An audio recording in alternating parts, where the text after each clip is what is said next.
রাসূলুল্লাহ সাল্লাল্লাহু আলাইহি ওয়াসাল্লাম জন্মের সময় ফেরেশতাদের সাথে শয়তানের তুমুল ঝগড়া। যেই দিন ভোরবেলায় মহানবী সাল্লাল্লাহু আলাইহি ওয়াসাল্লাম জন্ম নেন, সেই দিন বিশ্বের সবগুলো মূর্তি মাটির দিকে নত হয়ে পড়ে। ইরানের রাজার বিশাল প্রাসাদের বারান্দা কেঁপে ওঠে এবং ছাদের 14টি প্রাচীর ধসে পড়ে। বিশ্বের সব সম্রাটের সিংহাসন উল্টে পড়েছিল। বিশ্বের সব রাজা বোবা হয়ে পড়েছিলেন, অর্থাৎ তারা কথা বলতে পারছিলেন না। সেদিন গণকদের সব জ্ঞান লুপ্ত হয় এবং জাদুকরদের জাদুগুলো অকার্যকর হয়ে পড়ে।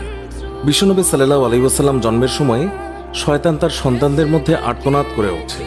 ফলে সবগুলো শয়তান তার কাছে এসে বলে, কেন এত পেরেশান বা উদ্বিগ্ন হয়েছ?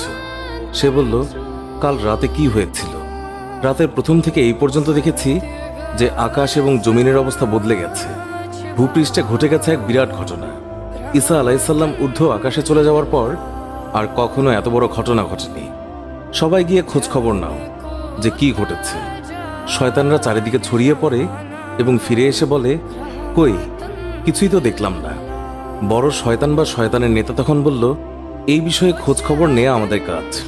আর তারপর সে পবিত্র মক্কার কাবাঘর সংলগ্ন অঞ্চলে আসলো। সে দেখল যে ফেরেশতারা কাবাঘরের চারিদিকে ঘিরে রেখেছেন। শয়তান সেখানে ঢুকতে চাইলে ফেরেশতারা হুঙ্কার দিলেন। ফলে সে ফিরে আসে এবং চড়ুই পাখির মতো ছোট হয়ে হেরা পর্বতের দিক থেকে সেখানে প্রবেশ করে। জিবরাইল আলাইহিসসালাম বললেন, ওরে অভিশপ্ত, ফিরে যা। সে বলল, হে জিবরাইল, আমার একটা প্রশ্ন আছে, বলতো আজ রাতে কি ঘটেছে? জিবরাইল আলাইহিসসালাম বললেন, সর্বশ্রেষ্ঠ নবী মুহাম্মদুর রাসূলুল্লাহ সাল্লাল্লাহু আলাইহি ওয়াসাল্লাম আজ রাতে জন্ম নিয়েছেন।